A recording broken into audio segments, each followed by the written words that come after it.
Hey artists, for this week's art activity, we are going to be drawing self-portraits inspired by Kehinde Wiley.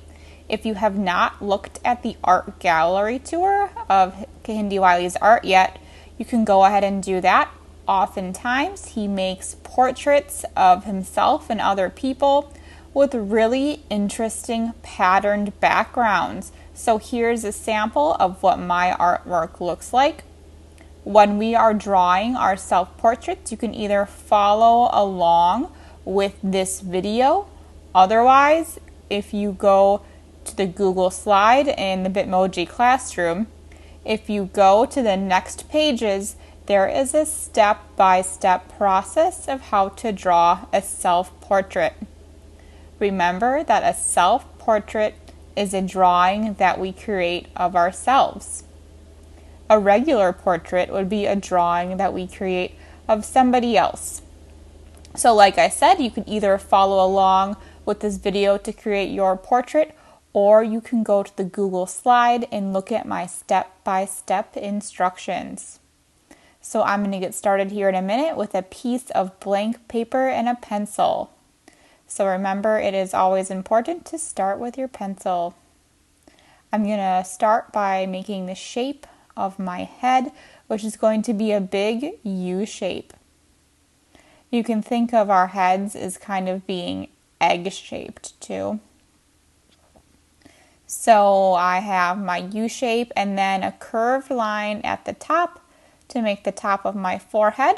Then at the bottom, I am doing 2 lines for my neck and then a curved line at the bottom of my neck. If you had like a V-neck t-shirt, you might have a V shape instead. I'm also drawing shoulders.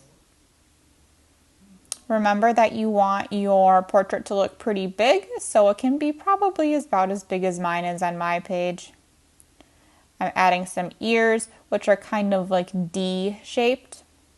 And I'm also adding a line down the center, both vertically and horizontally. This is something that I like to do in my artwork to help split up where my face is so I can figure out where my eyes are and my nose is. So my eyes are 2 shapes that look like footballs or maybe almonds. And on the center of my eyes, I draw a big circle, which is my iris, and then 2 small circles, which are my pupil and the highlight of my eye. Remember that if this video was going too fast, you can always rewind and watch it slower, or you can go to my Google slide and just look at the step-by-step instructions. Here I am drawing my nose.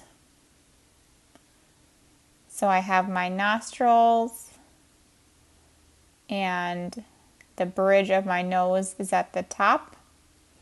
And remember that when you're doing your portraits, everybody looks a little bit different. Everyone's nose is different. Everyone's eyes is different. So just try and make your portrait look like you. If it's not identical to you, that's not a big deal. So here I'm drawing in my mouth. You could have a mouth with your teeth showing, or you can just have a closed mouth like I have on mine. Next, I'm drawing some eyebrows in. Eyebrows are another thing that is really unique on each person's face. So your eyebrows could be straight lines, or they could be kind of the shape of a boomerang like I have here. I have pretty archy eyebrows, so that's why I drew mine like that. Now I'm just going in here and kind of adding some more shape to my face so it looks more like me. This is just an option. We all have different shaped faces, and I wanted to experiment with my shape to make it look more like me. So I gave myself a bit narrower of a jaw.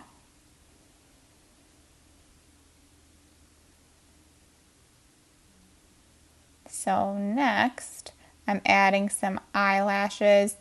So you can add eyelashes on yours too if you would like to. If you have freckles or a mole or any characteristics of your face that are unique to you, you can add those in too.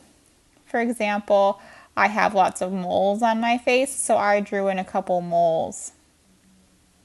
Remember, as you go, you can make adjustments just like I am here. And remember that your eraser is your best friend. If you make a mistake or need to change something, just use that eraser. I have drawn lots of portraits in my time and I still have to erase a lot. So next I'm drawing my hair. I have more curly, wavy, long hair, so I'm drawing some different curved shapes for my hair. If you look at the Google slide, you'll see that I have directions for drawing all different kinds of hair. So I have instructions on how to draw short hair, how to draw a ponytail, because we all have hair that we wear in different ways. So there I just drew my bangs. I usually wear my hair down with the side part, so that's how I drew myself. And now I'm gonna erase where I made that X in my face. Like I said, I erase a lot of different things, so it's okay to make mistakes. It's okay to start over if you don't like what you have so far. That's all just a normal part of being an artist.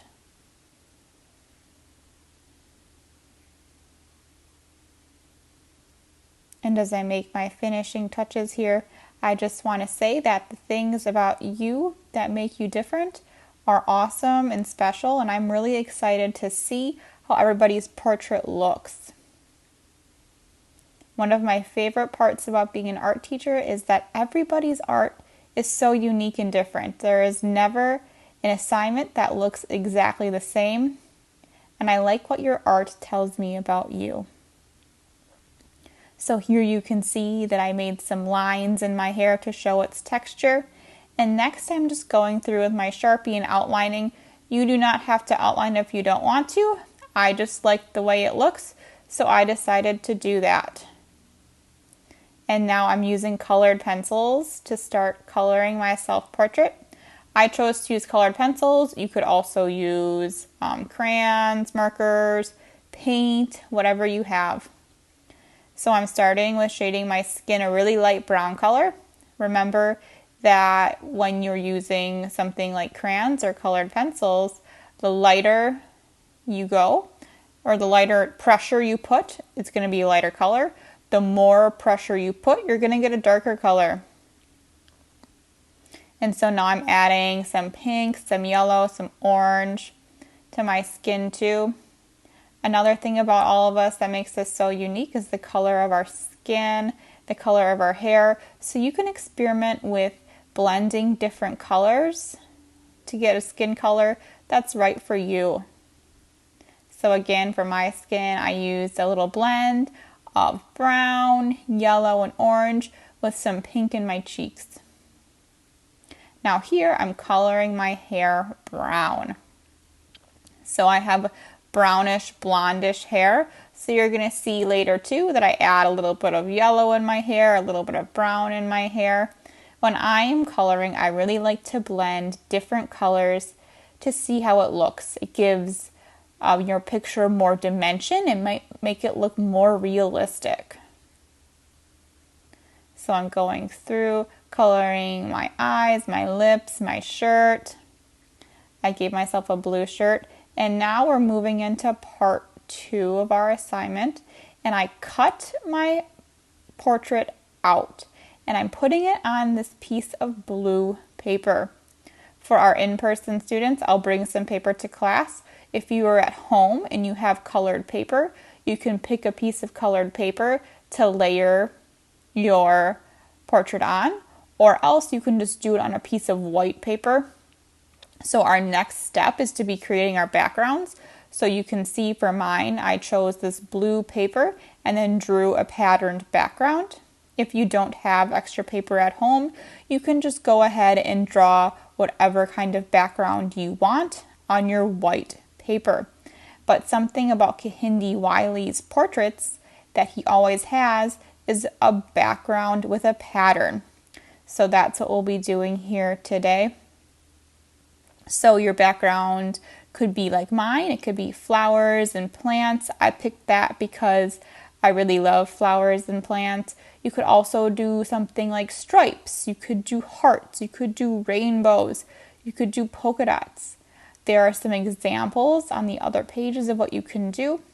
You could also just do like a plain color if you wanted to as well. But I wanted to be like Kehinde Wiley and experiment with some patterns. So for my background, I am drawing on that piece of blue paper with different colored blue markers. So for your background, you could use anything you wanted. You could do paints, you could do markers, colored pencils, stamps, whatever you have. So I'm decorating that entire page. And now I have my portrait that I had cut out before, and I'm going to glue it on to my background. So I'm using my glue stick. You can use glue stick, you can use like wet glue, you can use tape or a stapler, or if you don't have anything, you can just rest it on top of it and take a picture that way to show me. But I had a glue stick, so I'm just putting glue on the back of my portrait, and then I'm going to stick it on. Remember that if this video was going too fast for you, you can always rewind or slow it down, and that there are instructions on your Google slide about how to draw the portrait.